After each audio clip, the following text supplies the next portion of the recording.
This is called a chin tuck, and this is kind of how I teach chin tucks. It's something that I learned a while ago in Toronto, but the idea, and then I've combined it with some massage therapy kind of thoughts. But the idea is if your head is going forward, and we're just trying to bring that head back over the rest of your spine and your shoulders. So your head's usually like 10 or 12 pounds. So for every inch that your head goes forward, it adds an extra 10 pounds of pressure or load into your cervical spine. So you can see how that can potentially create some neck, either pain or some sensations around the neck.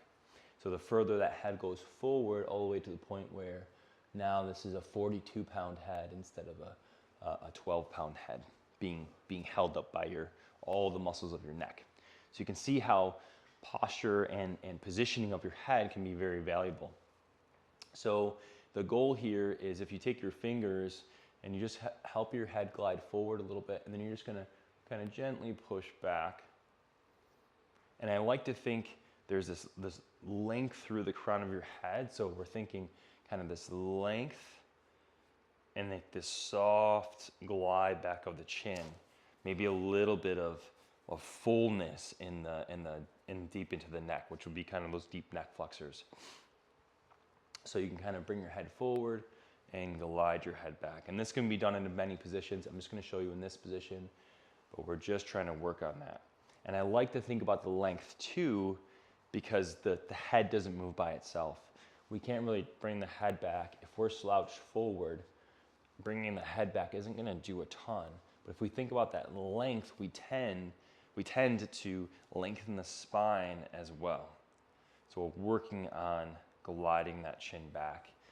And it's just a very soft, we're not creating tons of pressure pushing back on the neck. It's very soft, just bringing that head back into position. The enhancer of this is you cup your hand, and as you glide back, as you do that repetition, I'm just squeezing the back of the neck and releasing. And take your time here. So you're here, your head juts forward, even if you slouch a little bit, you're lengthening the spine. You can do this seated. I'm just happen to be in this position. And then I'm just squeezing the fascia. I'm just kind of squeezing the fascia back. And it just kind of creates this decompression and allows those vertebrae to come back to a better stacked position. So let's do the same thing on the other side. You're gonna, or like other hand that is. So you're gonna grab onto the back of your neck again. I'll show you a kind of different angle.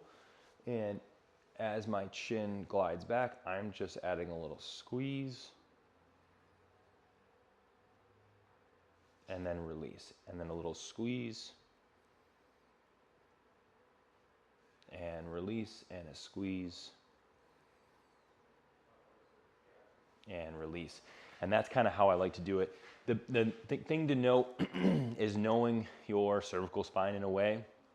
If you have a super flat spine, like you've lost some of the curve of your spine, you really don't want to be forcing that back too much.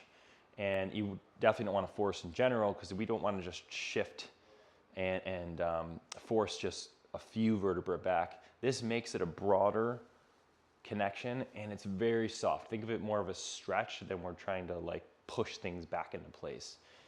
A lot of times we need to actually improve the cervical curve and that lower cervical spine, and then kind of lengthen some of the upper cervical areas, like suboccipital areas.